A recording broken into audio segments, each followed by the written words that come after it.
বান্দরবানের থানচি উপজেলা বর্ডারগার্ড বাংলাদেশ বিজিবির বলিপাড়া ব্যাটালিয়ন ৩৮ বিজিবির ৪৮তম প্রতিষ্ঠা বার্ষিকী উপলক্ষে এক বর্ণাঢ্য অনুষ্ঠানের আয়োজন করা হয়। ১৫ই জানুয়ারি ৩৮ ব্যাটালিয়ন সদর মিলনায়তনে দুপুরের প্রীতিভোজ, কেক কাটা, শুভেচ্ছা ও কুশল বিনিময় হয়। প্রধান অতিথি হিসেবে উপস্থিত ছিলেন বিজিবি বান্দরবান সেক্টরের sector commander colonel Mohammad Rubayet Jamil, BSP. তিনি বিজিবির গৌরবোজ্জ্বল ইতিহাস, সীমান্ত নিরাপত্তা রক্ষা ও দেশের সার্বভৌমত্ব বজায় রাখতে বাহিনীর সদস্যদের নিষ্ঠা ও আত্মত্যাগের ভূয়সী প্রশংসা করেন। সবার অবদান, ঠিক আছে। ৩ জন পুরস্কার পেয়েছি জাতীয় পর্যায়ে খেলে পুরস্কার পেয়েছি কিসে? কাবাডিতে, ঠিক না? তার মানে চৌকস ব্যাটালিয়ন সবকিছুতেই পারদর্শী।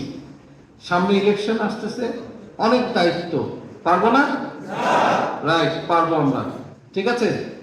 শুধুমাত্র বিউপিতে থেকে ডিউটি করব না, মাঝে মাঝে অপারেশনও করতে হবে আমাদের। এই যে এখানে চোরা কারবারি হয়তো হয় না, বাট এই যে কপি ধ্বংস করলাম, মাঝে মাঝে দুষ্কৃতিকারীরা অস্ত্র সহ ভিতরে ঘোরাফেরা করে, এদেরকে ধরার দায়িত্ব কিন্তু আমাদের, ঠিক না? জনগণের নিরাপত্তা আমাদের দিতে হবে। সামনে যে ইলেকশন আসতেছে, ইলেকশনের একটা বড় গুরু দায়িত্ব কিন্তু আমাদের উপরে। সো আমরা সিনসিয়ারলি সুন্দরভাবে কাজ করব।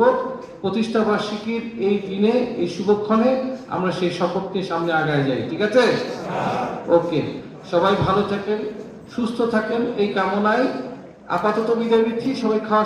বিশেষ অতিথি হিসেবে উপস্থিত ছিলেন বলিপাড়া জোন ৩৮ বিজিবির zone commander lieutenant colonel Mohammad Yasir Arafat Hossain, বিপিএমএস।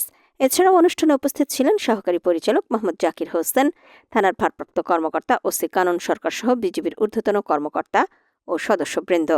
অনুষ্ঠান স্থলে বিজিবির ঐতিহ্য ও অর্জন তুলে ধরে বিভিন্ন কর্মসূচির আয়োজন করা হয়। অতিথিরা ব্যাটালিয়নের সার্বিক কার্যক্রম পরিদর্শন করেন এবং সদস্যদের সঙ্গে কুশল বিনিময় করেন। অনুষ্ঠানটি উৎসব মুখর পরিবেশে সফলভাবে সম্পন্ন হয়। ঘরে বোনা কি জায়গা নিয়ে সমস্যা হচ্ছে বলে তাদের